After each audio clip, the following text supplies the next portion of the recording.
안녕하세요. 어서 오세요. 가끔 이민이나 가버릴까? 뭐 이런 나라가 다 있냐? 뭐 이럴 때가 있죠. 이민 가도 같아요. 뭐 다들 공화국 체제로 엮어가고 있는데 어느 나라를 가든 간에 뭐 틀릴 게 뭐가 있겠어요. 있는 자리에서 최대한 그 살아보는 게 현명할 것 같아요. 실상 이 공화국이란 게 말이에요. 우리가 세뇌가 돼서 그래. 수백 년간 세뇌가 돼서 공화국이 잘 뭔지도 모르면서 자꾸 공화국을 좋아하려고 그래. 전에 그 비스마르크가 공화국에 대해서 뭐라고 얘기했는가 그걸 설명드린 적이 있는데 그러면 실제로는 어땠는가를 봐야 되겠죠. 그래서 베니스가 공화국을 1000년간 이끌고 왔거든요.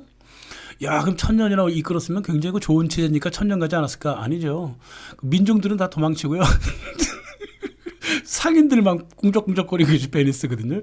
그러니까 지정학적으로 공화국이 무너지지 않는 형태야 그게. 왜냐하면 이제 강한 민중들이 다들 유럽으로 도망치고 다시 유입되고 도망치고 유입되고 이제 그렇게 살아왔다고. 잘 사는 사람만 살았으니까. 그래서 이 베니스는 또 자기들 스스로 자기네들이 인류 역사상 공화국의 최고의 모델이라고 얘기를 합니다. 그러니까 그래 모델이라고 얘기했으니까 한번 더 들어보자고요. 그리고 또 베니스 같은 경우는 그 외세 지배를 안 받았어요. 자체적으로 공화국을 세워서 자체적으로 공화국을 이끌었기 때문에 진정 공화국이 무엇인가를 우리가 알 수 있죠. 네, 그 본질을 알 수 있다고요. 그래서 공화국이라는 게 딴 게 아니라 법이 공공에게 평등하다는 거, 또 정부는 민의를 대변한다는 요 두 가지를 주장하는데요. 그러나 이 베니스 공화국이 아주 잘 보여주고 있듯이 그 법과 민의라고 하는 것은 그것을 장악한 사람들의 것이단 말이에요. 그러니까 국회와 TV 방송을 장악한 사람들이 바로 공화국을 장악하고 있단 말입니다. 이것이 나중에 이 소수 독재가 나중에 이제 사익을 추구하면 공공이익이라고 하는 이 정신병의 언어를 퍼뜨리잖아요. 아담 스미스가 나와갖고 계몽주의도 그랬습니다만은 그러니까 내 개인의 이익을 추구하면 남들도 좋다. 이거 정신병이잖아요. 응? 그래서 그래 본 적이 없는데 그렇게 하고 싶은 거겠죠, 그죠? 자기네들은. 그래서 이 자유를 내세운 파시즘이 곧 공화국이라고 하는 건데 이걸 베니스가 정확하게 보여주고 있단 말이에요. 베니스가. 그래서 이 베니스를 알면 공화국이 무엇인가를 거의 정확하게 알 수가 있습니다. 예, 베니스라고 하는 나라는 말이에요. 공화국을 세워놓고 상업을 번성시킨 게 아니라 상업이 번성하다 보니까 자연스럽게 공화국을 세우게 돼요. 왜? 상업적인 이익이 막 부딪히거든요. 응? 1200년대에 이미 상선만 3000대가 오고 갔고요. 응? 그 선원들만 36,000, 부두 하역 노동자만 17,000명이었어요. 그 당시 뭐 베니스 인구가 얼마였어? 한 7만에서 8만 정도밖에 안 됐단 말이에요. 오르자 소수만이 돈을 벌었어요. 해당 당해 1200년대 당해 그 거래 대금이 수출입 돈이 15억 달러였으니까 그죠? 그 조그만 늪지대에 이익본위제 국가였단 말이야. 그러니까 여기서 유한책임 합작회사라든가 담보부증권, 환어음, 어음할인, 뭐 저축은행, 복식부기, 은행 파산법 이런 게 다 만들어졌는데 이게 이제 소수대 상인들이 다 움직이게 돼요. 가히 자본주의죠. 대다수 시민은 가난했습니다. 노예들이었고. 그러니까 이 사람들한테 아메리칸 드림을 심어주죠. 그러나 결코 자기네들의 드림을 추구할 수 있게 만들어주지 않았습니다. 그래서 이게 나중에 이제 15세 1500년대가 되면 이제 독일에서 유대인들이 들어오는데요. 베니스로. 게토에 머물러 살았지만은 이 베니스 대상인들과 굉장히 궁합이 잘 맞았어요. 그래서 1600년대가 되면 이제 유대인들과 이제 베니스 대상인들 귀족들이 서로 이제 연합을 하게 되죠. 그래서 유럽을 완전히 이제 뒤집어 버리는 어떤 그런 역사를 이끌게 되는데 하여간 간에 지금 이제 공화국만 얘기를 하죠. 베니스 공화국의 두 번째 특징이라고 하면 이 상업, 첫 번째가 상업이고 두 번째 특징은 종교를 도구화했다는 거예요. 베니스의 슬로건은 뭐냐면 베니스 퍼스트. 크리스찬 세컨드예요. 그러니까 베니스 먼저 기독교 나중 이렇게 됐단 말이에요. 그러니까 종교를 핑계화했단 말이에요. 간단한 예로 1204년 제4차 십자군 원장 떠나면서 예루살렘으로 가던 배를 싹 돌려갖고 컨스탄티노플로 쳐들어가서 거기서 약탈을 시작하죠. 무수히 많은 약탈이 벌어졌습니다. 거기서 헝가리 자라도 또 들어가서 약탈했고 십자군 깃발을 걸고 기독교 국가인 헝가리와 컨스탄티노플 동로마 제국을 쳐들어갔단 말이에요. 비잔틴 제국을. 그래갖고 쳐들어간 그 소식을 들은 이 교황 이노센스 3세가 이 베니스 새끼들 모두 다 저기 파문이라 그랬다고. 근데 뭐 못 먹어도 그거 좀 막 갔어. 무조건 막 갔어요. 그래서 뭐 베니스 가시면 그 성 마르코 성당하고 그 도지 팰리스라고 있어요. 대통령궁이 있거든. 거기 주변에나 안에 있는 웬만한 유물들이요. 다 그 컨스탄티노플에서 빼서 다 약탈해 갖고 온 것들이에요. 죄다. 가장 대표적인 게 그 생마르코 성당 위쪽에 붙어 있는 그 사두마차 아니에요.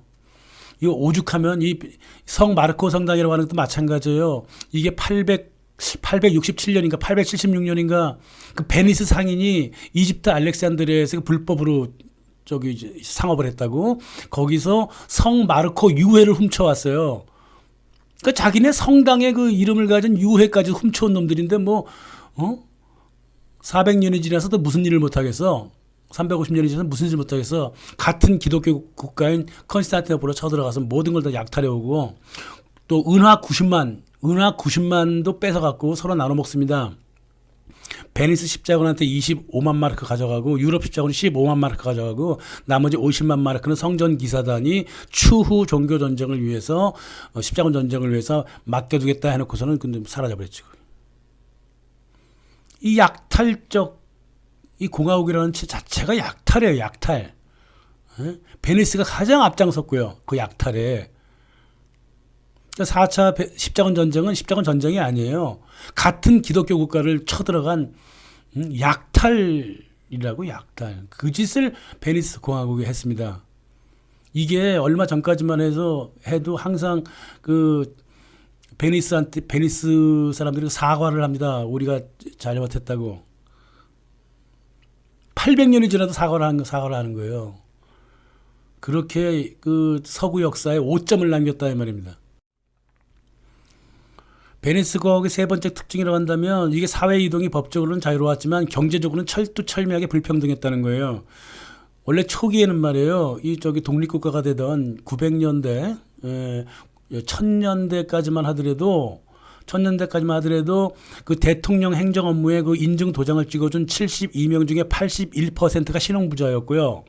그리고 1200년이 오기 전까지만 하더라도 그 청년 중소 무역상이 40에서 54%를 차지하고 있었는데 1300년이 되니까 중소 무역상들이 27% 줄어버리고 1350년이 되니까는 아메리칸 드림, 즉 베니스 드림이 완전히 사라져 버립니다.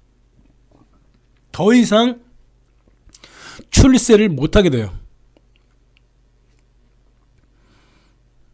그래서 이게 공화국의 실체예요. 네? 의회가 400명이었던 의회가 1700명이 됐다가 완전히 무너져버리고 10명이서 운영을 한다고 국가를. 네, 이게 공화국이 원래가 독재로 간다 그랬잖아요. 비스마르크가 분명히 뭐라 그랬냐면 공화국 체제라고 하는 것은 결국은 독재로 갈 수밖에 없다 그랬잖아요. 바로 베니스 공화국이 정확하게 잘 보여주고 있는데 뭐. 이 정치의 또 특징이 뭐냐면 과두제라는 거잖아요. 의회는 무작정만 늘어납니다. 처음에 400명으로 출발했다가 1700명까지 늘어나잖아요. 그러니까는 이제 그 도지 팰리스 그 대통령궁의 그 의회 의원들 모임 의사당이 전 세계에서 제일 커요.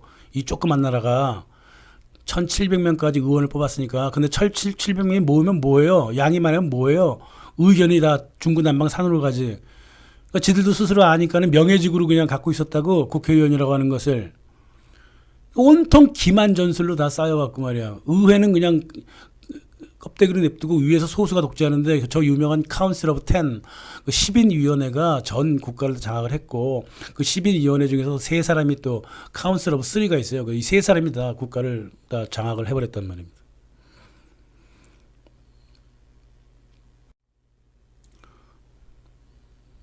네 번째 특징이라고 한다면은 이 베니스 공화국은 간첩 전술에 아주 능했다는 거예요. 한 번도 동맹이라고 맺어놓고 동맹을 지킨 적이 없어요. 우호국이라고 친선을 맺어놓고 친선을 지킨 적이 없다고요. 영국의 헨리 8세가 그 성공회를 만들어갖고 가톨릭으로 뛰쳐나오잖아요. 그거 다 뒤에서 조작한 게 바로 베니스 공화국이고요. 정치 자체가 철새 정치였고 유럽하고 유럽 군대하고 오스만 군대랑 서로 싸우던 레판토 해전에서 양쪽에 돈을 다 대준 놈이 바로 베니스 10인위원회고 유럽 편에 서가지고 바바리고 장군을 내세워서 63척의 함선을 끌고 자기도 전쟁 나간 주제에 적군한테 자금을 대줬단 말이에요. 그 장사하는 우리는 장사꾼이다 그 말이야. 예? 이쪽에 싸우든 저쪽에든 상관 안 하겠다는 거야. 이 습관이 어디서 드러나죠? 2차 세계대전 때 그대로 드러나잖아요. 양쪽에 돈을 다 주잖아요.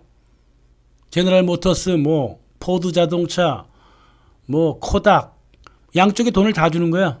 양쪽에서 돈을 다 이런단 말이야. 이게 베니스 공화국이 하던 짓거리예요. 애국심이고 뭐가 아무것도 없는 거야. 진실도 없고 오로지 간첩 정신밖에는 갖고 있지 않습니다. 이 공화국 정치가 이렇게 벌어지는 거예요. 그럼 대중들은 그럼 어떻게? 노예와 성매매를 가장 마지막까지 그리고 광범위하게 상품화한 곳이 바로 베니스 공화국이에요. 1500년대 베니스에서는요. 20만 명이 살고 있었어요. 20만 명. 그중에 13,000명이 공식으로 등록된 창부였습니다. 이 시민들이 먹을 게 없으니까 말이에요. 일반 주부, 수녀 이런 사람들도 창부로 등록을 해놨어요.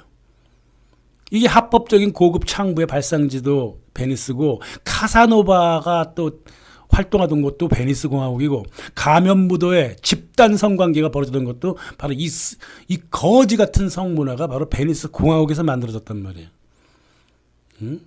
그렇다고 또 유럽이 멍청한 놈들은 좋다고 또 신혼여행지 제1순위가 또 베니스야.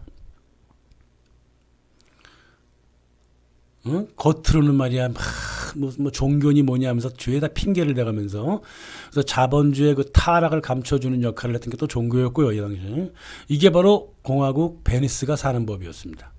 이것이 서구 공화국의 모델이라고 서로 간에 인정을 하고 있으니까 이 공화국을 말 그대로 유지를 할 것인지 말 것인지는 동양 사람들이 약간 깨달은 다음에 한번 판단을 해봐야 될 겁니다. 감사합니다.